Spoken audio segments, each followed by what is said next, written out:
Hi guys and welcome back to the channel Deepak Yadav Education. Welcome to the daily current affairs of 21 of March 2022। तो guys आज है तारीख 21 मार्च 2022 और है Monday.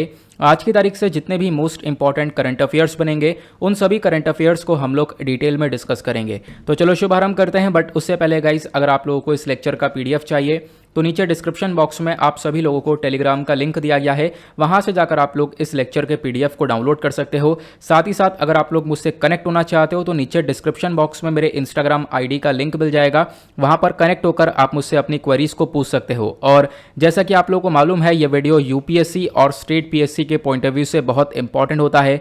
यहाँ पर हम लोग डेली बेसिस पर बहुत सारे इंपॉर्टेंट आर्टिकल्स का डिस्कशन करते हैं, साथ ही साथ वन वर्ड क्वेश्चंस को भी देखते हैं। इसका मतलब आपको ये वीडियो काफ़ी अच्छे से सुनना है। लास्ट में मैंने आप लोग के लिए कुछ क्वेश्चंस को लगा दिया है, इन सभी क्वेश्चंस के आंसर्स आपको इस वीडियो के अंदर मिल जाएंगे। तो लास्ट में इसको सॉल्व करना, जिससे कि आपके अंदर एक कॉन्फिडेंस बिल्टअप होगा कि हाँ, मैं इन क्वेश्चंस को काफ़ी अच्छे से सॉल्व कर पाया हूँ। नाउ बढ़ते हैं आगे, स्टार्ट करेंगे डिस्कशन को। यह है हमारा आज का सबसे पहला आर्टिकल। एक इंपॉर्टेंट आर्टिकल है एग्जामिनेशन के पॉइंट ऑफ व्यू से। आपको पता होगा इस चैनल पर मैं करंट अफेयर जो कि यूपीएससी और स्टेट पीएससी के पर्सपेक्टिव से इंपॉर्टेंट होते हैं, वो हर एक करंट अफेयर को कवर करने की कोशिश करता हूँ। डेली द हिंदू का वीडियो आता है मॉर्निंग में 7 से 7:30 के बीच में। तो उस वीडियो के अंदर हम पूरे न्यूज़पेपर को एनालाइज करते हैं, सारे आर्टिकल्स को अपने सिलेबस से रिलेट करते हुए डिस्कस करते हैं। उसी प्रकार से जो ये डेली करंट अफेयर का वीडियो आप देख पा रहे हो, ये भी काफ़ी इंपॉर्टेंट है। हालांकि पहले मैं इसमें इतनी चीज़ें ऐड नहीं करता था, लेकिन अब यहाँ पर काफ़ी चीज़ें ऐड कर दी गई हैं। जैसे PYQs आपको मिल जाएंगे, वन वर्ड क्वेश्चन मिल जाएंगे, बहुत सारी चीज़ें यहाँ पर ऐड कर दी गई हैं। तो अगेन यहाँ पर ये वीडियो भी काफ़ी ज़्यादा इंपॉर्टेंट है। देखो इंपॉर्टेंट क्यों है, बहुत सारे लोग बोलते हैं 2 वीडियोज़ ये क्यों आते हैं चैनल के ऊपर, क्योंकि द हिंदू के वीडियो में क्या होता है, हम सिर्फ द हिंदू न्यूज़पेपर को ही कवर कर पाते हैं। बहुत सारे आर्टिकल ऐसे होते हैं जो कि स्पेसिफिकली द हिंदू के अंदर कवर नहीं हो पाते, जैसे इंडियन एक्सप्रेस के अंदर आ गए, लाइव मिनट के अंदर आ गए। तो वो आर्टिकल्स बहुत इंपॉर्टेंट होते हैं और वो स्किप हो जाते हैं। तो उन सारे आर्टिकल्स को डेली बेसिस पर इस डेली करंट अफेयर के वीडियो के अंदर कवर कर दिया जाता है, चाहे वो PIB हो, वहाँ पर डाउन टू अर्थ की मैगजीन हो, प्लस और भी बहुत सारे सोर्सेज से इंपॉर्टेंट आर्टिकल को निकालकर इस पर्टिकुलर वीडियो में कवर किया जाता है। तो यहाँ पर मेक श्योर क्या करो कि सोने से पहले यहाँ पर इस वीडियो को एक बार देख पाओ, ठीक है। इसको वीडियो को क्योंकि मैं रात में अपलोड कर दे रहा हूँ, आपको पता ही होगा। चलो आर्टिकल 1 जो है हमारा, ये बात करता है मिनिस्ट्री ऑफ अर्थ साइंस ने अभी भारत की आर्कटिक पॉलिसी के बारे में बताया है, ठीक है। भारत की आर्कटिक पॉलिसी क्या है, हम लोग पूरे आर्कटिक रीजन को लेकर क्या क्या करने वाले हैं, वो सारी चर्चा यहाँ पर की गई है। डिस्कस करेंगे आगे डिटेल से क्या टाइटल रखा गया है, प्लस आर्कटिक रीजन क्या है, आर्कटिक पॉलिसी क्या है, आर्कटिक काउंसिल क्या है। इसके ऊपर यूपीएससी ऑलरेडी 2-3 क्वेश्चन पूछ चुका है, वो क्वेश्चन भी मैं आप लोगों को दिखाने वाला हूँ। फिलहाल तो आर्टिकल कहाँ से लिया गया है, इंडियन एक्सप्रेस से लिया गया है। जैसा आप लोग यहाँ पर स्क्रीन पर देख पा रहे होंगे कि भारत ने अपनी आर्कटिक पॉलिसी के बारे में अनवील किया।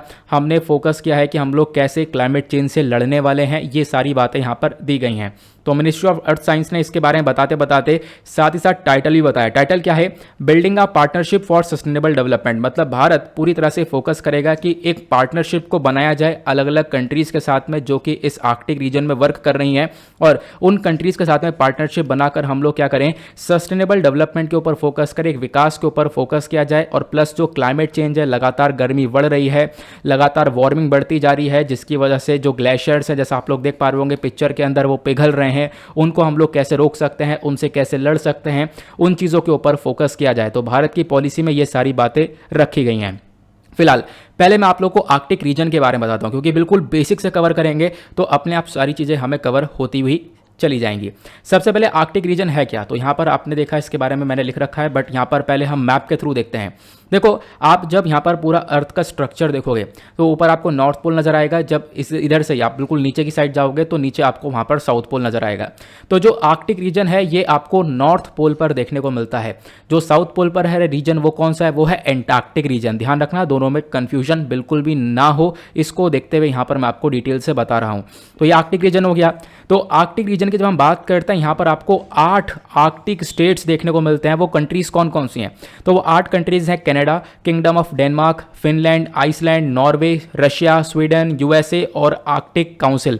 मतलब आर्कटिक काउंसिल नहीं, ये सारी जो 8 कंट्रीज हैं मिलकर पूरा का पूरा आर्कटिक काउंसिल बना ही देती हैं, ठीक है। तो मतलब इस पूरे रीजन के लिए जैसा आप देख पा रहे हो, इधर रशिया हो गया, Finland, Sweden, Norway, Iceland, Denmark, Canada और इधर US आपको देखने को मिलेगा। ये सारे यहाँ पर 8 आपको आर्कटिक स्टेट्स देखने को मिलेंगे जो कि पूरा का पूरा एक काउंसिल भी बनाते हैं, ठीक है। और ये काउंसिल बनाते हैं ताकि इस पूरे पर्टिकुलर रीजन के ऊपर फोकस किया जाए, इस पर्टिकुलर रीजन के ऊपर ध्यान रखते हुए हम यहाँ पर डेवलपमेंट के ऊपर पूरी तरह से ध्यान दें, साथ ही साथ जो आज के टाइम पर क्लाइमेट चेंज है उससे कैसे लड़ा जा सकता है उसके ऊपर ध्यान दें। क्लियर हुआ? ये आर्कटिक रीजन के बारे में बात हुई। चलो आर्कटिक की बात करी ली है तो मैं आपको एंटार्क्टिक का बारे में भी बता देता हूं ताकि आप लोग क्या कर सको, दोनों में डिफरेंस को अच्छे से समझ सको। आर्कटिक के बारे में आपने समझ लिया। जब आप अर्थ का स्ट्रक्चर देखोगे तो नदर्न साइड में आपको आर्कटिक देखने को मिलेगा और सदर्न साइड में मतलब यहां पर अर्थ के नीचे वाले हिस्से में आपको यहां पर एंटार्क्टिक देखने को मिलेगा। देखो आर्कटिक रीजन में आपको पोलर बियर्स वगैरह देखने को मिलते हैं, जबकि एंटार्क्टिक रीजन में आपको पोलर बियर्स नहीं मिलेंगे। तो एंटार्क्टिक रीजन में कौन सा जानवर मिलता है? पेंगुइन्स मिलते हैं, ध्यान रखना, ठीक है। ऊपर आपको नॉर्थ पोल में पेंगुइन्स नहीं मिलते हैं। उसके बाद पॉपुलेशन के बारे में बात करें तो आर्कटिक वाले रीजन में बहुत सारे लोग भी रहते हैं, 2 मिलियन के आसपास जो लोग यहां पर आपको देखने को मिल जाएंगे। लेकिन एंटार्क्टिक वाले रीजन में कुछ ज्यादा ही ठंड है जिसकी वजह से यहां पर बहुत ही कम लोग आपको देखने को मिल जाएंगे जो कि यहां पर रहते होंगे। जो टेम्परेचर है ना एंटार्क्टिका का वो बहुत ज्यादा आपको देखने को मिलेगा, -58 डिग्री के आसपास आपको देखने को मिलेगा। जो एंटार्क्टिक वाला रीजन है ये एक कोल्डेस्ट प्लेस ऑन अर्थ बोला जाता है, तो इसके बारे में भी आप लोग जरूर ध्यान रख सकते हो। क्लियर हुआ? तो आर्कटिक काउंसिल 8 स्टेट से मिलकर बना है, वो भी आप लोगों ने देख लिया। आर्कटिक यहां पर जो पूरा का पूरा एरिया है ये घर है लगभग 4 मिलियन इनहैबिटेंट्स का, 4 मिलियन लोग यहां पर रहते होंगे। इधर आपको 2 मिलियन देखने को मिलेगा, ये डेटा ऊपर नीचे होता रहता है, वो पुराना पिक्चर होगा। यहां पर बात की गई है 4 मिलियन के आसपास आपको इनहैबिटेंट्स देखने को मिलेंगे, जहाँ काफ़ी सारे लोग यहां पर रहते हैं। प्लस ये जो पूरा का पूरा आर्कटिक ओशन आपको देखने को मिलता है इसके आसपास आपको बहुत सारे एरियाज देखने को मिलेंगे। और यहां पर इन्हीं चीज़ को देखते हुए इस पर्टिकुलर रीजन के ऊपर काफ़ी सारी स्टडीज़, काफ़ी सारी रिसर्च की भी जा रही है और पहले भी हम लोग काफ़ी कर चुके हैं। आगे हम लोग और उसके बारे में बात करेंगे। तो फिलहाल हमने आर्कटिक रीजन के बारे में अच्छे से जान लिया। अब फिलहाल अगर हम लोग देखें तो आर्कटिक रीजन के अंदर ही आर्कटिक काउंसिल देखने को मिलेगा, ठीक है। 8 स्टेट्स यहाँ पर इस पूरे आर्कटिक काउंसिल को मिलकर बना रहे हैं। आर्कटिक काउंसिल है क्या? तो एक इंटर गवर्नमेंटल बॉडी है। इंटर गवर्नमेंटल बॉडी का मतलब है कि जितने भी यहाँ पर कंट्रीज हैं उनकी सरकारें मिलकर यहाँ पर काम करती हैं।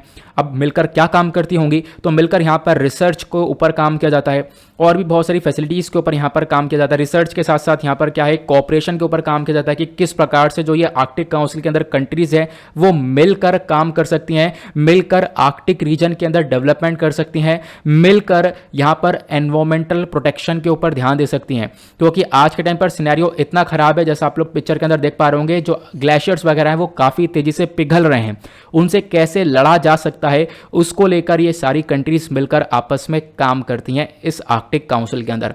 तो आर्कटिक काउंसिल क्या है, यहां पर भी देखने को मिलेगा, यहां पर भी देखने को मिलेगा। आपने इसके बारे में समझ लिया। क्या इंडिया इसका कोई मेंबर है? तो इंडिया यहां पर आप कह सकते हो कि ऑब्जर्वर स्टेटस ये रखता है इस आर्कटिक काउंसिल के अंदर। तो India holds one of the 13 position as the observer in the Arctic Council. तो आर्कटिक काउंसिल के अंदर 13वीं पोजीशन है एज अ ऑब्जर्वर, ठीक है। मतलब इन चीज़ों को ऑब्जर्व करने के लिए यहाँ पर इंडिया बैठा है। तो आप कह सकते हो कि इंडिया का एक ऑब्जर्वर स्टेटस है आर्कटिक काउंसिल में। तो कहोगे क्यों पढ़ रहे हैं यार हम सब, क्यों यहाँ पर इतना ज़्यादा मतलब इस आर्टिकल के ऊपर जोर दिया जा रहा है, कुछ खास लग नहीं रहा है। तो मैं आपको बताता हूँ क्यों खास है ये आर्टिकल। यूपीएससी ने डायरेक्टली 2014 में क्वेश्चन पूछ लिया था। क्वेश्चन यहाँ पर क्या पूछा गया कि देखो, consider the following countries, Denmark, Japan, Russia, UK और यूनाइटेड स्टेट्स ऑफ अमेरिका। इसमें से कौन कौन से मेंबर्स हैं आर्कटिक काउंसिल के? मतलब ऐसा डायरेक्ट यहाँ पर एक क्वेश्चन आया है, ठीक है। और मैंने अभी आप लोग को यहाँ पर बताया कि कौन कौन मेंबर आपको आर्कटिक काउंसिल के देखने को मिलेंगे। तो इसमें आपको कौन कौन से देखने को मिल रहे हैं? Canada, Denmark, Finland, Iceland, Norway, Russia, Sweden, USA, ये सब यहाँ पर आपको देखने को मिल रहे हैं। जब आप यहाँ पर क्वेश्चन देखोगे तो डेनमार्क है, ठीक है, ये करेक्ट हो गया। जापान नाम नहीं यहाँ पर आपको नहीं देखने को मिलेगा। रशिया है, यूके नहीं है, यूएसए है। तो 135 करेक्ट आंसर है। तो मतलब आंसर डी जो है आपका करेक्ट हो जाएगा। Answer D is the correct answer. तो 2014 के अंदर यूपीएससी ने ये क्वेश्चन पूछा था। आगे बढ़ते हैं। अब यहाँ पे हमने डिस्कस किया आर्कटिक रीजन के बारे में, आर्कटिक पूरे के पूरे हमने काउंसिल के बारे में, इंडिया का क्या स्टेटस है हमने वो डिस्कस किया। तो इंडिया ही आज के टाइम पर इस पूरे के पूरे आर्कटिक रीजन के लिए एक पॉलिसी लेकर चल रहा है। तो इस पॉलिसी के हाइलाइट्स क्या क्या है मैं आपको बताता हूं। तो इंडिया की जो आर्कटिक पॉलिसी है, पहले तो इसका टाइटल क्या रखा गया, इसका विषय क्या है, वो है इंडिया एंड द आर्कटिक। आगे ये बहुत ध्यान रखना, building a partnership for sustainable development. तो यहाँ पर क्या है, दूसरे कंट्रीज के साथ मिलकर काम करेगा ताकि यहाँ पर हम लोग आर्कटिक रीजन के अंदर एक डेवलपमेंट के ऊपर फोकस कर सकें। और इसी डेवलपमेंट को देखते हुए यहाँ पर 6 चीज़ों के ऊपर मेजर फोकस करने के बारे में चर्चा की गई है। 6 पिलर्स के ऊपर फोकस कौन कौन से पिलर्स हैं वो, तो ये 6 पिलर्स आपको ये देखने को मिलेंगे। यहाँ पर मैंने इनके बारे में बता दिया है। पहला पिलर क्या है, तो यहाँ पर भारत पूरी तरह से फोकस करेगा साइंस और रिसर्च के ऊपर। दूसरा क्लाइमेट और एनवायरमेंट प्रोटेक्शन के ऊपर। तीसरा इकोनॉमिक और ह्यूमन डेवलपमेंट के ऊपर। चौथा ट्रांसपोर्टेशन एंड कनेक्टिविटी के ऊपर। पांचवा गवर्नेंस एंड इंटरनेशनल कोऑपरेशन के ऊपर। छठा नेशनल कैपेसिटी बिल्डिंग के ऊपर। ये सारे काम कहाँ पर किए जाएंगे, आर्कटिक रीजन वाले एरिया में किए जाएंगे। आर्कटिक रीजन कौन सा रीजन है, अभी थोड़ी देर पहले मैंने आप लोगों को मैप के स्ट्रक्चर में अच्छे से बता दिया था। क्लियर हुआ। नाउ इंडिया की जो ये आर्कटिक पॉलिसी है, इसको इंप्लीमेंट किया जाएगा एक एक्शन प्लान के थ्रू। एक गवर्नेंस होगा, अच्छे अच्छे तरीके यहाँ पर देखने को मिलेंगे, जिसके थ्रू हम लोग यहाँ पर ही सारा काम करने वाले हैं। बाकी ये 6 पिलर्स मेजर जिसके ऊपर काम करेंगे वो मैंने आपको यहाँ पर ही बता दिया, प्लस अगले स्लाइड में भी आपको देखने को मिल जाएगा। अगर हम लोग एग्जैक्टली देखें, जो ये भारत की आर्कटिक पॉलिसी है, इसका मेजर मकसद है क्या, हम लोग करना क्या चाहते हैं, तो करना क्या चाहते हैं, 6 पिलर्स तो आपको पता चल गए, लेकिन हमारा एम क्या है, एम हमें पता होना चाहिए। तो पहला पॉइंट आप देख पाओगे, काफ़ी सारे पॉइंट्स हैं यहाँ पर। पहला पॉइंट क्या बोलता है, हम लोग काम करने वाले हैं इंस्टीट्यूशन और ह्यूमन रिसोर्स कैपेसिटीज़ के ऊपर। ठीक है, ह्यूमन रिसोर्स कैपेसिटी को और ज़्यादा मजबूत किया जाएगा। गवर्नमेंट के साथ में एकेडमिक, रिसर्च और बिजनेस इंस्टीट्यूशंस को और ज़्यादा मजबूत करने वाले हैं इस पर्टिकुलर एरिया में। साथ ही साथ इंटर मिनिस्ट्रियल कोऑर्डिनेशन देखने को मिलेगा, अलग अलग कंट्रीज़ हैं वहाँ पर आपस में मिलकर ये लोग काम करने वाली हैं। उसके साथ साथ यहाँ पर आप देख पाएंगे समझा जाएगा कि किस प्रकार से जो क्लाइमेट चेंज है उसका इम्पैक्ट पड़ रहा है पूरे आर्कटिक रीजन के ऊपर, और इसकी वजह से भारत के ऊपर क्या असर पड़ेगा। ठीक है, साथ साथ हम लोग यहाँ पर करेंगे, कंट्रीब्यूट करेंगे एक बेटर एनालिसिस करने के लिए, प्रेडिक्शन करने के लिए कि भारत के इकोनॉमी, मिलिट्री, स्ट्रेटेजिक इंटरेस्ट यहाँ पर क्या क्या असर पड़ सकता है। अगर हम लोग देखें तो आर्कटिक रीजन को अगर जब बुरी तरह से इंपैक्ट पड़ेगा, आर्कटिक रीजन के अंदर पूरी तरह से आइस पिघलेगा, तो भारत के ऊपर क्या इंपैक्ट पड़ेगा, उसके ऊपर हम लोग काम करने वाले हैं। प्लस हम लोग स्टडी करेंगे कि जो पोलर रीजन्स हैं, पोलर रीजन वही नॉर्थ पोल, साउथ पोल, खासकर अभी यहाँ पर आर्कटिक वाले रीजन के बारे में बातचीत की जा रही है, तो उसको हम लोग देखेंगे कि किस प्रकार से वो हिमालय से लिंक करता है, उसको लेकर स्टडी करेंगे। प्लस हम लोग जो इंडिया और साथ साथ यहाँ पर जो आर्कटिक रीजन के आसपास कंट्रीज है, जो 8 कंट्रीज मैंने आप लोगों को बताया था, वो आपस में अपने कोऑपरेशन को मजबूत करेंगी, आपस में मिलकर काम करेंगी। ठीक है, यहाँ पर साइंटिफिक और ट्रेडिशनल नॉलेज के ऊपर आगे काम किया जाएगा। प्लस भारत अपना पार्टिसिपेशन बढ़ाएगा आर्कटिक काउंसिल के अंदर, वो कैसे कर सकता है, वो सब हमारा मेजर मकसद है। साथ ही साथ हम लोग यहाँ पर किस प्रकार से जो ये बड़े बड़े चैलेंजेस हैं, क्लाइमेट चेंज है, इसको हम लोग कैसे टैकल कर सकते हैं। ठीक है, इस पूरे आर्कटिक रीजन को कैसे बचा सकते हैं, ये हमारी पॉलिसी रहने वाली है, हमारी आर्कटिक पॉलिसी का पूरा मेजर मकसद है। ठीक है, तो बेसिकली यहाँ पर एक छोटा सा निचोड़ यह है कि इसी पूरे वाले रीजन के ऊपर फोकस करने के ऊपर भारत और साथ ही साथ कुछ कंट्रीज मिलकर करने वाली हैं। तो भारत ने भी अपनी पॉलिसी के बारे में इस चीज को लेकर रिवील कर दिया है। क्लियर हुआ। अब अगर हम लोग देखें तो भारत का आर्कटिक रीजन से काफी गहरा कनेक्शन नजर आ रहा है ना। तो आपका एक तरीके से क्वेश्चन है ये भी होगा कि इतिहास क्या है इसका कनेक्शन का। तो आपको चलो इंडिया और आर्कटिक रीजन के हिस्ट्री के बारे में बताता हूँ, थोड़ा बहुत आपको इसके बारे में पता होना चाहिए। देखो, भारत ने आर्कटिक रीजन के साथ अपना एंगेजमेंट स्टार्ट किया था फरवरी 1920 के अंदर, जब भारत ने एक ट्रीटी को साइन किया था। उस ट्रीटी का नाम है स्वालबार्ड ट्रीटी, पेरिस के अंदर यहाँ पर इस ट्रीटी को साइन किया गया था। भारत ने सारे इंटरनेशनल ट्रीटीज़ को लगभग यहाँ पर अप्रूव कर रखा है, और यहाँ पर आप देख पाओगे आर्कटिक रीजन वाली ट्रीटी को भी हमने साइन कर रखा है। फिर उसके साथ हमने काफ़ी सारी एक्सपीडिशंस को यहाँ पर लॉन्च किया है। ठीक है, तो एक तरीके से कह सकते हो अलग अलग कैंपेन हम लोग ने लॉन्च किए। भारत ने अपना पहला साइंटिफिक कैंपेन लॉन्च किया था आर्कटिक के अंदर 2007 में। ठीक है, फिर उसके बाद हम लोगों ने यहाँ पर क्या किया, जो इंडियन रिसर्च स्टेशन है, तो Indian research station Himadri at the international Arctic research base पर आपको ये देखने को मिलेगा। मतलब भारत का एक रिसर्च स्टेशन कहाँ पर देखने को मिलेगा, खासकर आर्कटिक रीजन के अंदर ही देखने को मिल जाएगा, स्पिट्सबर्जन वाले एरिया के अंदर। देन उसके बाद यहाँ पर आप देख पाओगे 2016 में भारत ने जो नदर्न मोस्ट एटमॉस्फेरिक लेबोरेटरी है इसको भी बना दिया था यहाँ पर, मतलब इसी पर्टिकुलर रीजन में, और उसका नाम वहाँ कहाँ पर है, तो ये एक तरीके से नाम आप देख पाओगे ग्रूवे बैडलेट करके आपको ये नाम देखने को मिलेगा। मुझे क्लियरली नज़र नहीं आ रहा है क्योंकि यहाँ पर सामने जो है ना रिकॉर्डिंग चल रही है, तो रिकॉर्डिंग चल रही है, तो ये जो लेबल है वो सामने इसके लिखा हुआ है, मुझे पता नहीं ये नाम क्या नज़र आ रहा है, इसको एक बार आप लोग रीड कर लेना। ठीक है, क्योंकि ये हमेशा ही लेबल चलता है यहाँ पर, बट आज नाम सामने आ चुका है तो वो दिख नहीं रहा है मुझे। कोई बात नहीं, इस नाम को इसको रीड कर लेना, नाम क्या लिखा हुआ है। ठीक है, अब लेबलिंग की वजह से मैं इसको देख नहीं पा रहा हूँ, मतलब जो रिकॉर्डिंग चल रही है ना, नंबरिंग चल रही है, जैसे अभी यहाँ पर 14 मिनट हो चुके हैं, 13 सेकंड हो चुके हैं, तो वो यहाँ पर चलता हुआ नज़र आ रहा है, तो मुझे दिख नहीं रहा क्लियरली। ठीक है, एक बार आप लोग इसको देख लेना। तो ये क्लियर हुआ। तो भारत ने काफ़ी सारी यहाँ पर कैंपेन वगैरह चलाई, आपको पता है मुहिम वगैरह चलाई हैं, तो उसके बारे में बातचीत की गई है। तो आर्कटिक रीजन क्यों इंपॉर्टेंट है आपने समझ लिया। अब बात करें तो आर्कटिक रीजन को लेकर ही एक और क्वेश्चन आता है, यूपीएससी 2015 में एक और क्वेश्चन पूछता है। वो क्वेश्चन ये है, जो ये टर्म इंडार्क है, जो ये टर्म इंडार का ये अक्सर न्यूज़ में देखने को मिलता है, तो आखिरकार ये नाम क्या है? ऑप्शन ए, क्या ये इंडिजीनियसली बनाया हुआ, हमारे खुद के थ्रू बनाया हुआ रडार सिस्टम है जिसको इंडियन डिफेंस के अंदर लाया गया है, या फिर इंडिया की जो सैटेलाइट है जो कि हम लोग को सर्विस देती है, हमारे countries of the Indian Ocean Rim को सपोर्ट देती है, या फिर ये एक साइंटिफिक एस्टेब्लिशमेंट है जिसको सेटअप किया गया था इंडिया के थ्रू एंटार्क्टिका रीजन के अंदर, या फिर इंडिया का एक अंडर वाटर ऑब्जर्वेटरी है to scientifically study the Arctic region. तो बेसिकली यहाँ पर इसका करेक्ट आंसर डी है। तो आर्कटिक रीजन, ये आर्क लिखा हुआ है ना, तो आप अच्छे से समझ सकते हो, अगर आपने चर्चा में इसको देखा होगा तो अच्छे से आप समझ पाओगे। तो आर्कटिक रीजन के अंदर और ज़्यादा गहरी स्टडी करने के लिए यहाँ पर भारत का पूरी तरह से यहाँ पर आप देख पाओगे इसमें रोल था। तो इसका करेक्ट आंसर डी देखने को मिल जाएगा। तो इसको लेकर भी क्वेश्चन आया था। यहाँ पे आप देख पाओगे विकिपीडिया पे इंडाक के बारे में क्या बताया गया है। इंडाक यहाँ पर इंडिया का पहला अंडर वाटर मूड ऑब्जर्वेटरी देखने को मिलेगा आर्कटिक रीजन के अंदर। तो आर्कटिक रीजन में हमने अपनी एक ऑब्जर्वेटरी बनाई है, ये आपको लोकेशन देखने को मिल जाएगी। इसको बनाया गया था 2014 में, इसको डिप्लॉय कर दिया गया था, ऐसा यहाँ पर आपको देखने को मिल जाएगा। ये इन्फॉर्मेशन हमारे पास, और इसी चीज़ को देखते हुए 2015 में ये यूपीएससी क्वेश्चन भी पूछता है। तो अगेन आर्कटिक रीजन हमारे लिए काफ़ी इंपॉर्टेंट है, ध्यान रखना। 2 बार क्वेश्चन आ चुके हैं, 2015 के बाद नहीं पूछा गया है शायद, तो उसके बाद आप लोग यहाँ पर एक बार ज़रूर इस रीजन को अच्छे से पढ़ सकते हो। तो आई होप आपको क्लियर हुआ है, पहला आर्टिकल क्लियर हो चुका है। तो फटाफट वीडियो को लाइक करना, और हमारा टारगेट है 2K प्लस लाइक्स का। तो आई होप आप लोग आज भी इस वीडियो पर 2000 से ज़्यादा लाइक्स पहुंचाने वाले हो। आपको डेफिनेटली काफ़ी इंपॉर्टेंट चीज़ मैं यहाँ पर प्रोवाइड करवाता रहूँगा। उसके बाद आते हैं सेकंड आर्टिकल की तरफ, और सेकंड आर्टिकल नहीं, बेसिकली एक छोटी सी न्यूज़ हम लोग बीच में ऐड करते हैं, वो है इंपॉर्टेंट डेज़ के बारे में। ठीक है, तो इंपॉर्टेंट डेज़ में बात करें तो आज 21 मार्च है, वैसे तो आज यहाँ पर 20 मार्च है, एक दिन पहले वीडियो अपलोड हो जाता है। तो 21 मार्च को हम लोग कौन सा दिन सेलिब्रेट करते हैं? तो वर्ल्ड फॉरेस्ट्री डे यहाँ पर सेलिब्रेट किया जाता है। अब यहाँ पे हम इसका थीम वगैरह भी देख लेते हैं। तो हर साल 21 मार्च को इंटरनेशनल डे ऑफ फॉरेस्ट और वर्ल्ड फॉरेस्ट्री डे को हम लोग सेलिब्रेट करते हैं दुनिया भर में। इसका मेजर मकसद यह है कि हम लोग एक जागरूकता फैला सकें, बता सकें कि भाई जो जंगल है उसका क्या इंपॉर्टेंस है हमारी लाइफ के अंदर, कितना ज़्यादा महत्वपूर्ण रोल प्ले करता है पूरा का पूरा जंगल। तो अब की बार का जो ये थीम है, इसका विषय क्या है? तो वो है forest and sustainable production and consumption. तो यहाँ पर थीम के ऊपर डायरेक्टली वन डे एग्जामिनेशंस के अंदर क्वेश्चन बन जाते हैं, तो इस वजह से मैं यहाँ पर थीम भी लगा देता हूँ। तो आप लोगों को भी थीम के बारे में पढ़ लेना चाहिए ज़रूर।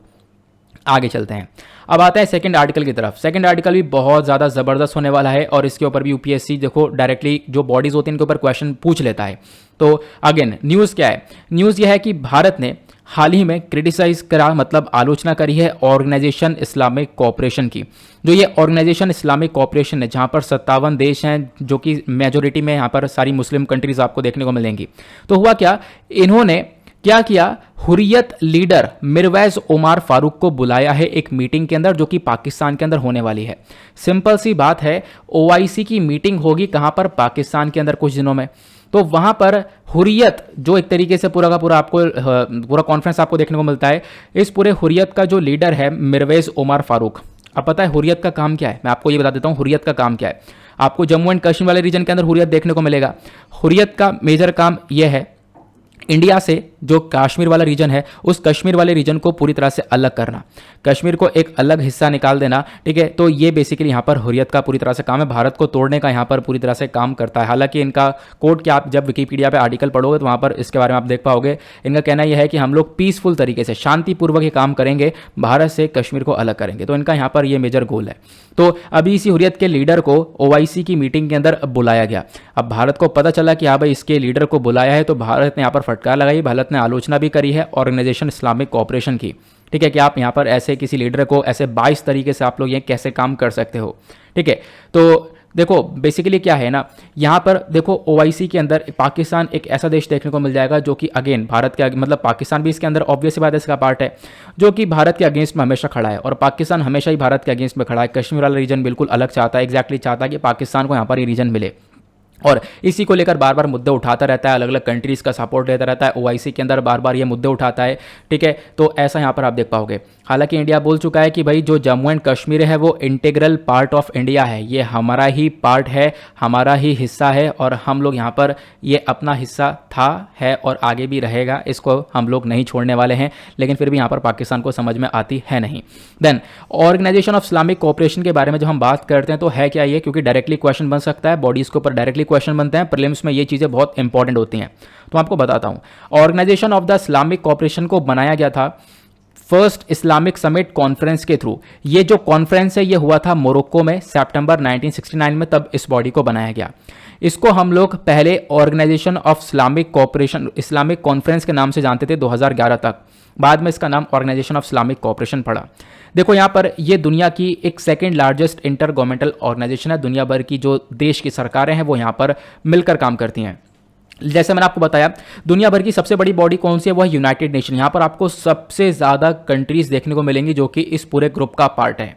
इसके बाद जो दुनिया में सेकंड एक सबसे बड़ा ग्रुप है वो यहाँ पर ऑर्गेनाइजेशन ऑफ इस्लामिक कोऑपरेशन है। यहाँ पर आपको 57 मेंबर्स देखने को मिलेंगे जो कि इस पर्टिकुलर बॉडी के हिस्सा है, जो कि इस पर्टिकुलर बॉडी का पार्ट है।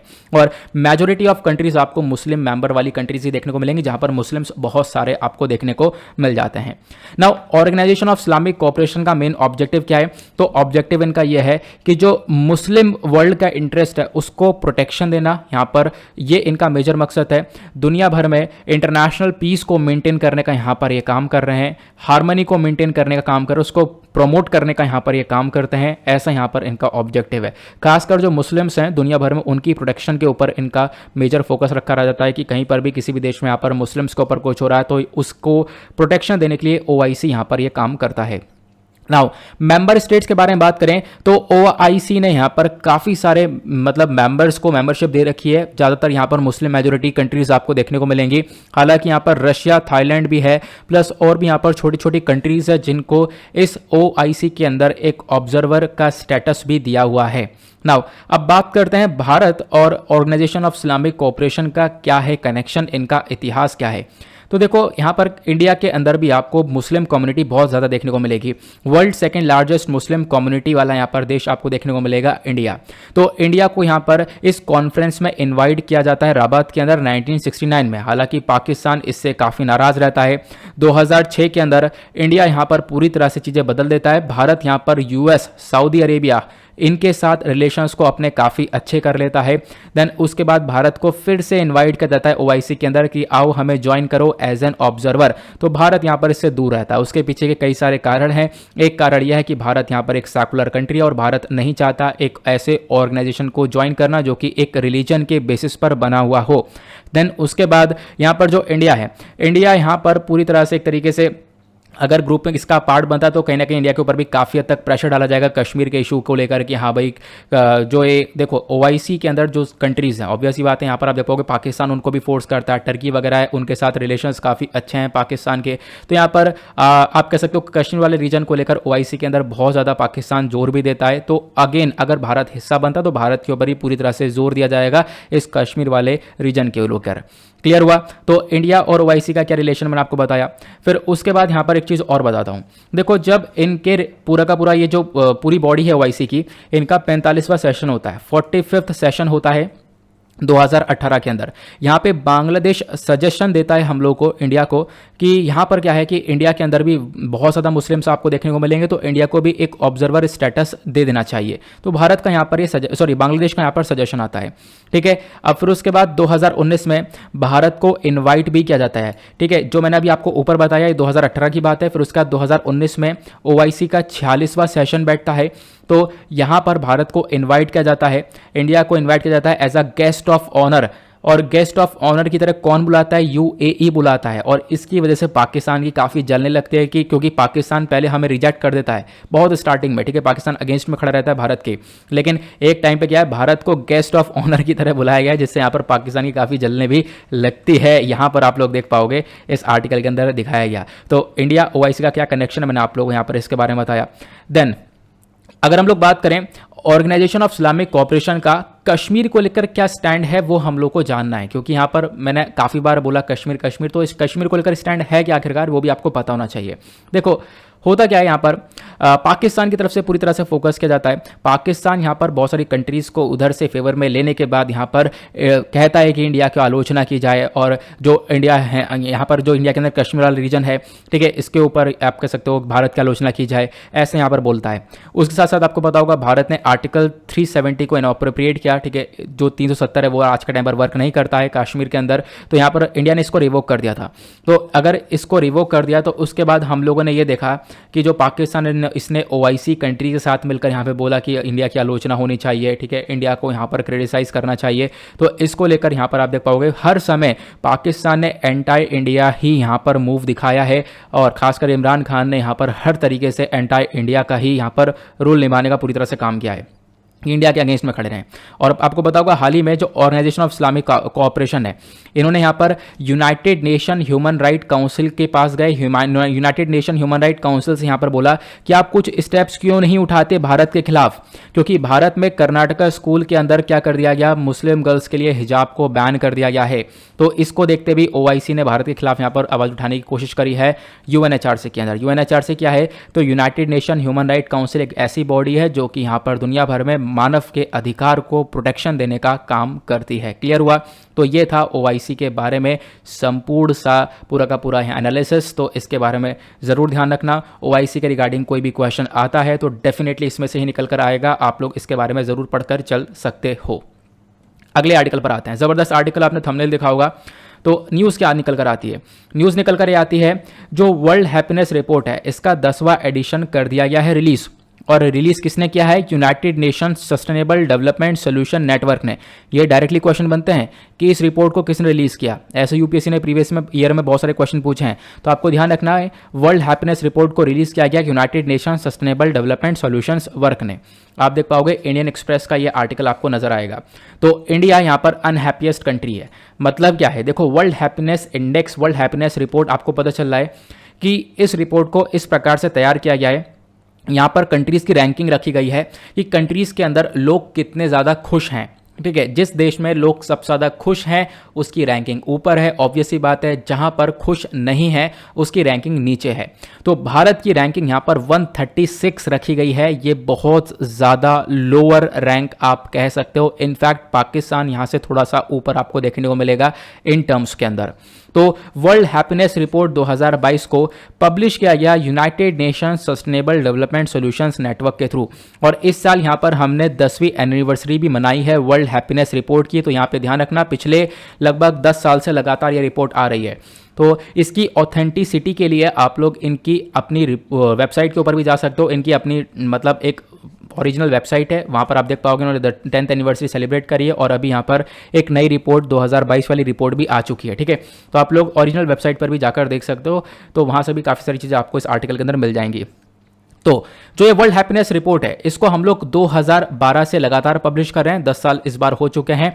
और पब्लिश कौन करता है, मैं फिर से रिपीटेडली बता रहा हूं, इंपॉर्टेंट है, ध्यान रखना, पब्लिश करता है United nation sustainable development solution network. Now जो ये वर्ल्ड हैप्पीनेस रिपोर्ट है इसको 2 आइडिया के ऊपर यहाँ पर तैयार किया जाता है। एक कि हाँ कंट्री के अंदर कितने ज़्यादा लोग खुश हैं, और वो कैसे पता लगेगा, लोगों का ओपिनियन लिया जाता है, लोगों का ओपिनियन लेने के बाद सर्वे किया जाता है, उसके बाद यहाँ पर एक डेटा को तैयार करते हैं।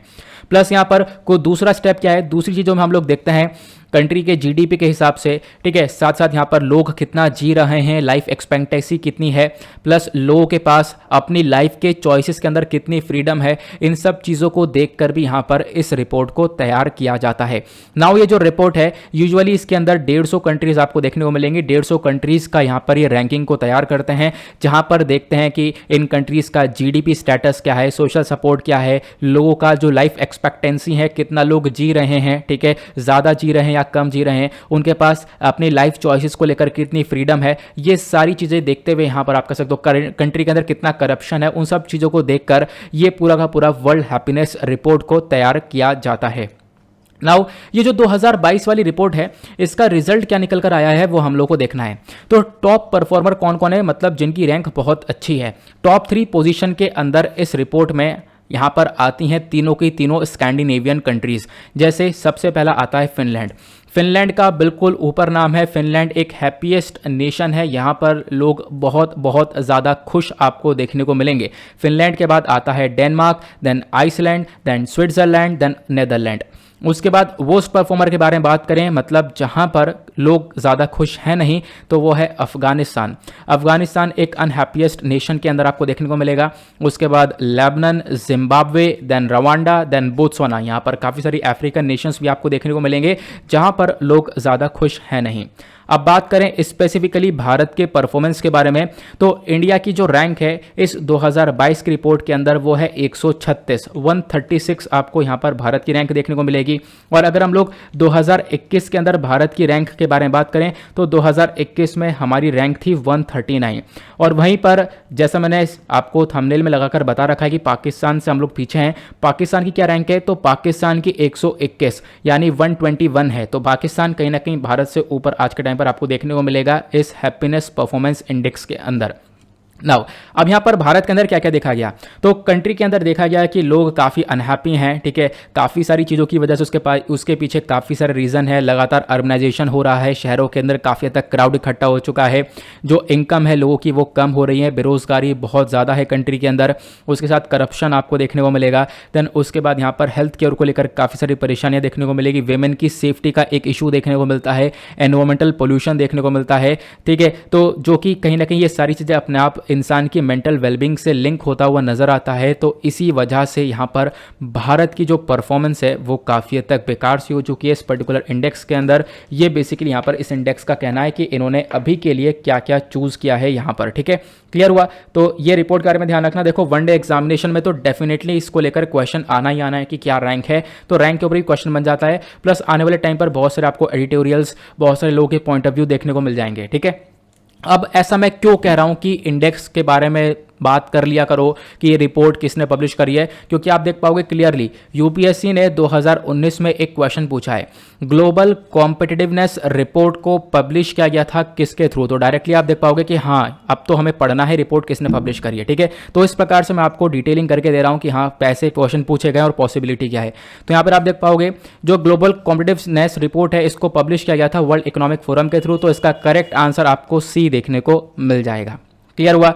चलो नेक्स्ट आर्टिकल पर आते हैं। यहां पर अगली न्यूज़ क्या निकल कर आती है, यहां पर आप देख पाओगे सुप्रीम कोर्ट ने जो अभी केंद्र सरकार का one rank one pension scheme वाला कॉन्सेप्ट है इसको सपोर्ट किया है। ये यहाँ पर आपको देखने को मिलेगा। समझते हैं इसको बहुत अच्छे से।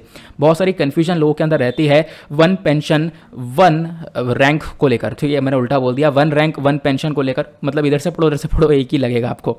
तो क्या है कि इसको लेकर काफ़ी सारी कन्फ्यूजन रहती है। मैं आपको क्लियर कर दूंगा कि आखिरकार की ये स्कीम है क्या, क्योंकि इस स्कीम को काफ़ी डिटेल से बताया इंडियन एक्सप्रेस के एक्सप्लेन सेक्शन के अंदर कि हाँ भाई सुप्रीम कोर्ट ने सरकार की वन रैंक वन पेंशन वाली जो स्कीम है इसको सपोर्ट किया। हाँ बिल्कुल सही है, इसमें यहाँ पर कोई दिक्कत है नहीं। ठीक है, अब ऐसा क्यों सुप्रीम कोर्ट में पहुंचा, क्यों मुद्दा सुप्रीम कोर्ट में इसलिए पहुंचा क्योंकि पहले भी दो आर्म्ड फोर्सेस ने इस पूरे मुद्दे को सुप्रीम कोर्ट ने पहुंचाया। इनका कहना यह है कि सरकार जो पहले यहाँ पर 2014 से पहले सरकार थी उनका कुछ और विजन था, इनका कुछ और विजन है, one rank one pension scheme ये है ही नहीं। तो इसको लेकर बहुत सारा मुद्दा उठ रहा था। मैं आपको बताऊंगा आगे वो सब क्या है। ठीक है, तो फिलहाल आपको न्यूज़ पता चलनी चाहिए, न्यूज़ आपको पता चल गई है। नाउ ये जो स्कीम है इसको एग्जैक्टली नोटिफाई किया गया था डिफेंस मिनिस्ट्री के थ्रू 7 नवंबर 2015 में। ठीक है, आपको ध्यान रखना है। और इसी स्कीम को यहाँ पर चैलेंज किया गया इंडियन एक्स सर्विस मूवमेंट के थ्रू। तो ध्यान रखना, चैलेंज भी किया जा रहा था लगातार। जो रिटायर्ड डिफेंस पर्सनल से उन्होंने यहाँ पर इसको चैलेंज किया कि बोला कि भाई यहाँ पर ये स्कीम बिल्कुल भी सही है नहीं। तो पहले तो हम लोग डायरेक्टली कॉन्सेप्ट समझते हैं आखिरकार one rank one pension scheme होती क्या है। देखो one rank one pension scheme का मतलब है कि मान लो दो पर्सनल्स है, दो मिलिट्री पर्सनल हैं। ठीक है, मान लो यहाँ पर ये पर्सन ए है और यहाँ पर पर्सन बी है, दोनों यहाँ पर कर्नल की पोस्ट पर हैं। ठीक है, समझ लेते हैं यहाँ पर कर्नल की पोस्ट पर आपको ये दोनों व्यक्ति देखने को मिल जाएंगे। अब एक व्यक्ति यहाँ पर रिटायर होते हैं 1975 में, आप कह सकते हो। दूसरे व्यक्ति रिटायर होते हैं 2019 में। यहाँ पर हम लोग ये देख लेते हैं। तो फर्स्ट वाले व्यक्ति 1975 में रिटायर होते हैं, दूसरे वाले 2019 के अंदर रिटायर होते हैं। अब इसके अंदर क्या होता है, अब देखो होगा क्या, अब रिटायरमेंट हुआ। अगर हम लोग पहले वाली स्कीम के हिसाब से देखें तो यहाँ पर पहले क्या होता था, मान लो उस समय इनकी सैलरी थी, मान लो सपोज यहाँ पर उनकी सैलरी यहाँ पर उस समय आसान करने के लिए चलो हम लोग डायरेक्टली लेते हैं 1000 रुपये थी, ठीक है, तो 1000 रुपये सैलरी थी। अब क्या हुआ, रिटायर हो गया, तो रिटायर होकर 50% को दिया जा रहा है, तो इनको जो पेंशन मिल रही है वो 500 रुपये मिल रही है, ठीक है। अब उसी प्रकार से आप 2019 में जो व्यक्ति रिटायर हुए हैं, अभी जो कर्नल की पोस्ट पर थे ये रिटायर हुए, तो इनकी सैलरी थी यहाँ पर आप कह सकते हो कि 50,000 रुपये। ऑब्वियस ही बात है, वो समय उस समय में फ़र्क है, 50,000 रुपये की सैलरी थी। अब यहाँ पर इनको 50% यानी पेंशन के रूप में अब इनको 25,000 रुपये मिल रहे हैं, ठीक है, ये आपको देखने को मिलेगा। दोनों में यहाँ पर टाइम पीरियड गैप है, लेकिन एक चीज़ और कॉमन है। ये चीज़ कॉमन के हिसाब से यहाँ पर एक चीज़ और देखने को मिलेगा, इन्होंने भी यहाँ पर अपने लाइफ में 20 साल काम किया, 20 साल तक सर्व किया, और इन्होंने भी यहाँ पर 20 साल तक सर्व किया। लेकिन फ़र्क क्या था, टाइम का डिफरेंस था। तो ये पेंशन के अंदर काफ़ी यहाँ पर डिस्क्रिमिनेशन काफ़ी ऊपर नीचे आपको देखने को मिलेगा। इसी को लेकर जो रिटायर्ड पर्सनल से इन्होंने यहाँ पर इस मुद्दे को उठाया कि भाई यहाँ पर जो पेंशन है उसके अंदर कहीं ना कहीं सिमिलैरिटी होनी चाहिए, और फिर यही कॉन्सेप्ट यहाँ पर पहले वाली सरकार के थ्रू लाया गया था, 1 रैंक 1 पेंशन स्कीम वाला। मतलब यहाँ पर क्या है कि देखो होगा ये कि जितनी आज के टाइम पर इनकी पेंशन है उसके हिसाब से जो पहले रिटायर हो चुके हैं उनका भी चेंज कर दिया जाएगा, ठीक है, उनको भी यहाँ पर उतनी पेंशन दी जाएगी। क्योंकि अगर उनका सेम टर्म ऑफ ईयर है, मतलब ईयर ऑफ सर्विस, मतलब उन्होंने भी 20 साल काम किया था, इन्होंने भी 20 साल काम किया है, मतलब 1975 में उन्होंने 20 साल काम किया था, अब जो व्यक्ति रिटायर हुए हैं इन्होंने भी 20 साल काम किया है, तो दोनों की जो यहाँ पर सैलरी होगी, जो पेंशन होगा वो बेसिकली पेंशन सेम करा जाएगा। इसको लेकर ये स्कीम लेकर आई थी। तो क्लियर हुआ इतना तो, हाँ, कि एक रैंक होगी, मतलब एक ही दोनों कर्नल की पोस्ट पर हैं, दोनों कर्नल की पोस्ट के साथ साथ दोनों ने 15-15, 20-20 साल काम किया है, तो यहाँ पर सही है। अदरवाइज यहाँ पर मान लो एक ने 20 साल काम किया है, दूसरे ने यहाँ पर 10 साल काम करके रिटायरमेंट ले लिया था, तो यहाँ पर ऑब्वियस ही बात है, यहाँ पर डिफरेंस आएगा। लेकिन अगर ईयर ऑफ सर्विस सेम है, रैंक सेम है, तो उनकी पेंशन भी सेम होनी चाहिए। तो इसको लेकर ये 1 रैंक 1 पेंशन स्कीम का कॉन्सेप्ट लेकर आया गया था कि जो पहले वाले व्यक्ति हैं उनको पेंशन कम मिलती है, तो उनको सपोर्ट मिलना चाहिए कि हाँ आज के टाइम से यहाँ पर इक्वली उस वाली पेंशन को भी कर देनी चाहिए। क्लियर हुआ, ये मैंने आपको बताया। तो अर्लियर पेंशन मैकेनिज्म क्या था, पहले वाला पेंशन का तरीका क्या था, देखो 1950 से लेकर 1973 के बीच में पहले भी यहां पर कॉन्सेप्ट था स्टैंडर्ड रेट ऑफ पेंशन का, जो कि बिल्कुल सिमिलर था 1 रैंक 1 पेंशन वाले से। फिर 1974 में जब थर्ड पे कमीशन आता है तो यहां पर कुछ चेंजेस करे जाते हैं, ठीक है। फिर उसके बाद 1986 में फोर्थ पे कमीशन रिपोर्ट आता है, तो यहां पर अगेन फिर से चेंजेस किए जाते हैं। तो धीरे धीरे यहां पर काफ़ी सारे चेंजेस हो जाते हैं, जिसके बाद यहां पर आप देख पाओगे चीज़ें काफ़ी बदल जाती हैं, वो 1 रैंक 1 पेंशन वाली बात नहीं रह जाती है। देन उसके बाद यहां पर डिमांड उठती है कि भाई 1 रैंक 1 पेंशन करना ही है, करना है। जो एक्स सर्विसमैन, जो रिटायर पर्सन होता है, वो यहाँ पर डिमांड करते हैं कि भाई इसको करो, आप जो भी यहाँ पर आज के टाइम पर पेंशन मिल रही है उसके हिसाब से पहले वाली को भी इक्वल करो। इसको लेकर अलग अलग कमिटीज बैठती हैं, यहाँ पर ब्रिक केपी सिंह डीओ कमेटी भी यहाँ पर बैठती है 1983 के अंदर, ये भी यहाँ पर यही रिकमेंडेशन देती है, बिल्कुल आप लोग यहाँ पर एक 1 रैंक 1 पेंशन स्कीम को लेकर आ सकते हो। फिर उसके बाद जो नरेंद्र मोदी गवर्नमेंट है, ये यहाँ पर करंट 1 रैंक 1 पेंशन स्कीम को लेकर आती है नवंबर 2015 में। तो ये जो OROP स्कीम है ये करेंटली यहाँ पर 2015 के अंदर लागू होती है, ध्यान रखना। अब क्या होता है, लागू होने के बाद भी यहाँ पर काफ़ी सारा बवाल उठता है, ठीक है। फिर से ये केस सुप्रीम कोर्ट के अंदर पहुँचता है, जिसको लेकर हम चर्चा कर रहे हैं। क्यों पहुँचता है, क्योंकि हमारी सरकार ने यहाँ पर बोला 2013 नहीं 2014 जो है, क्योंकि 2014 में मई के समय पर हमारी यहाँ पर नरेंद्र मोदी गवर्नमेंट आई थी, ठीक है। तो 2014 से इन्होंने बांट दिया, इन्होंने मतलब जो कॉन्सेप्ट था ना, जो अलग अलग कमेटी, देखो एक कमेटी का नाम और ध्यान रखना, एक कमेटी का नाम है कोश्यारी कमेटी। तो कोश्यारी कमेटी ने बिल्कुल सेम बताया था जो 1 रैंक 1 पेंशन स्कीम वाला है, मतलब ऐसा होना चाहिए जैसा मैंने भी आप लोग को स्टार्टिंग में समझाया, इसका भी कहना यह था बिल्कुल ऐसा होना चाहिए। लेकिन जब सरकार आती है नरेंद्र मोदी गवर्नमेंट, तो उसके बाद 2014 को ये डिवाइड कर देते हैं, 2014 से इधर वाला हिस्सा अलग, इधर वाला हिस्सा अलग। 2014 से पहले जितने भी लोगों ने काम किया है, ठीक है, वो यहाँ पर हैं। 2014 के बाद यहाँ पर जितने भी लोग हैं उनके जो भी पेंशन होगी उसके अंदर 5-5 साल के अंदर बदलाव होता रहेगा, ये यहाँ पर बोल दिया गया। मतलब जैसा अलग अलग कमेटी पहले बता चुकी थी वैसा नहीं किया, तो यहाँ पर चीज़ें बदल दी गई। और 2014 से पहले यहाँ पर जिन भी लोगों ने काम किया है, मान लो 2013 के अंदर जो लास्ट ईयर है 2013 है, 2013 में यहाँ पर लोग काम करें हैं, रिटायर हुए हैं 2013 के अंदर। जब रिटायर हुए तो उनकी लास्ट सैलरी क्या थी, ठीक है, लास्ट सैलरी जो थी उसका 50% कर दिया गया। तो जितना अमाउंट यहाँ पर उनका मिल रहा है, तो बेसिकली वो अमाउंट यहाँ पर जो भी रिटायर्ड पर्सन होंगे 2013 से पहले वाले, चाहे वो 1900 कुछ के होंगे, तो उन सबको वो अमाउंट दे दिया जाएगा। हालांकि यहाँ पर एक एवरेज निकाल कर दिया जाएगा, मैं आपको अप्रॉक्स बता रहा हूँ। मान लो यहाँ पर निकल कर आता है 2013 में, यहाँ पर निकल कर आता है कि भाई जो भी लोग हैं पिछले वाले वाले उन सबको 50,000 रुपये दिया जाएगा। तो आपका क्वेश्चन होगा कि मान लो अगर पहले 1973 या फिर 90 और पहले के लोग हैं जिनको 60,000 रुपये मिल रहा था, तो क्या उनका कम कर दिया जाएगा? तो ऐसा नहीं होगा, उनको 60,000 रुपये ही मिलेगा। लेकिन जिनको कम मिल रहा था, एग्जैक्टली जिनको 45,000 मिल रहा था, 40,000 मिल रहा था, तो उनको यहाँ पर 50,000 करके दे दिया जाएगा। तो बेसिकली एक एवरेज निकाल कर 2013 से पहले वाले जितने भी लोग हैं उन सबको एक एवरेज निकाल कर वो सैलरीज प्रोवाइड करवाई जाएंगी। तो मतलब अभी जो एक्स सर्विसमैन है, इनका कहना यह है कि भाई जो कॉन्सेप्ट था रैंक 1 पेंशन वाला वो कहाँ गया? वो तो इंप्लीमेंट आपने किया ही नहीं। इसी की तो डिमांड थी, ये तो इंप्लीमेंट करना चाहिए था, तो ये इंप्लीमेंट किया नहीं है। इसी को लेकर सुप्रीम कोर्ट के मतलब सुप्रीम कोर्ट में पहुंचे यहाँ पर ये दो एक्स सर्विसमैन, जहाँ पर सुप्रीम कोर्ट ने देखो जो भी है बोला कि भाई बिल्कुल सही है, जो सरकार का यहाँ पर ये जो स्कीम है बिल्कुल सही है। जो भी कमेटी आई थी, क्योंकि जो एक्स सर्विसमैन है उनका कहना यह है कि जो कमेटी आई थी, कमेटी ने कुछ और बोला था, 1 रैंक 1 पेंशन स्कीम डालेंगे। तो सुप्रीम कोर्ट ने बोला देखो जो कमेटी की जो भी बात थी वो सब यहाँ पर उनके खुद के पॉइंट ऑफ व्यू थे, लेकिन जो सरकारी पॉलिसी है वो यहाँ पर गवर्नमेंट के ऊपर डिपेंड करता है, वो उस रिपोर्ट को कैसे लेती है, उस कमेटी के पॉइंट ऑफ व्यू को कैसे लेकर चलती है। ठीक है, आई होप आप लोग को यहाँ पर काफ़ी अच्छे से समझ में आ चुका है 1 रैंक 1 पेंशन स्कीम क्या है, इसको लेकर क्या विवाद उठ रहा है, ये मैंने आप लोगों को बता दिया है। प्लस अभी क्या यहाँ पर सुप्रीम कोर्ट की तरफ से रूल देखने को मिला ना। अब बात करते हैं कुछ क्वेश्चंस की। आपने वीडियो अच्छे से सुना है तो डेफिनेटली इन क्वेश्चंस को आप लोग सॉल्व कर पाओगे। पहला क्वेश्चन, इंडिया का जो एंगेजमेंट है आर्कटिक के साथ, ये स्टार्ट होता है फरवरी 1920 में, जब भारत ने एक ट्रीटी को साइन किया था पेरिस में। उस ट्रीटी का नाम क्या है? आपको वो ट्रीटी का नाम बताना है। अगला क्वेश्चन, हर साल हम लोग कौन सी तारीख को इंटरनेशनल डे ऑफ फॉरेस्ट या फिर वर्ल्ड फॉरेस्ट्री डे सेलिब्रेट करते हैं? तो उस तारीख का नाम बताना है। अगला क्वेश्चन, इंडिया लगभग यहाँ पर अपनी 13वीं पोजीशन होल्ड करके बैठा है as a observer in the Arctic Council. ये स्टेटमेंट यस यानी करेक्ट है या नहीं करेक्ट है, यह आपको ऑप्शन में बताना है। अगला क्वेश्चन, जो ऑर्गेनाइजेशन ऑफ इस्लामिक कोऑपरेशन है, ये दुनिया की second largest intergovernmental organisation है यूएन के बाद। तो टोटल इसके अंदर कितने मेंबर्स है, उन सारे मेंबर्स का नंबर बताना है। अगला क्वेश्चन, जो वर्ल्ड हैप्पीनेस रिपोर्ट 2022 है, इसको पब्लिश किया गया है कौन सी बॉडी के थ्रू, उस बॉडी का नाम बताना है। अगला क्वेश्चन, इंडिया की जो रैंक है किसके अंदर, यहाँ पर वर्ल्ड हैप्पीनेस रिपोर्ट के अंदर। तो 2022 में भारत की क्या रैंक है, प्लस 2021 के अंदर क्या रैंक थी, वो रैंक के बारे में आपको बताना है। और इन सभी क्वेश्चंस के आंसर्स मैंने आपको आगे प्रोवाइड करवा दिए हैं। चाहो तो आप लोग यहाँ से एक बार चेकआउट कर सकते हो, अदरवाइज खुद भी यहाँ पर सॉल्व करने की कोशिश कर सकते हो। नाउ इसी के साथ करते हैं लेक्चर को समाप्त और मिलते हैं आप लोगों से नेक्स्ट वीडियो में। आज के लिए bye bye, have a nice day, thank you and जय हिंद।